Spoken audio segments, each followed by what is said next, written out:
Good afternoon friends, আমি দীপাশা আর আমার আরেকটি নতুন মিনি ব্লগে তোমাদেরকে ওয়েলকাম জানাই। আজকে তোমাদের জন্য আমার একটা ফেভারিট রেসিপি নিয়ে এসেছি। চলো দেখি তাহলে কি করে বানাই।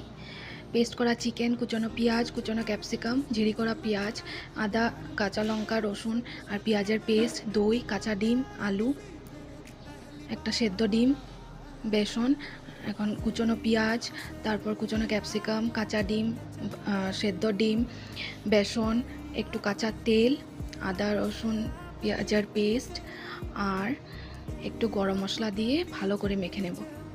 আর একটু গোলমরিচের গুঁড়াও দেব। মেখে নেওয়ার পর তারপর ভালো করে কোফতা ভেজে নিতে হবে। তারপর পেঁয়াজ কুচি তেলে দিয়ে আর আদা রসুন কাঁচা লঙ্কার পেস্টটাও দিয়ে ভালো করে ভেজে নেওয়ার পর ভাজা আলু দিয়ে কষিয়ে নিয়ে তারপর দই দিয়ে কোফতা দিয়ে সব দিয়ে ভালো করে কষিয়ে একটু গরম জল দিয়ে ফুটিয়ে নিয়ে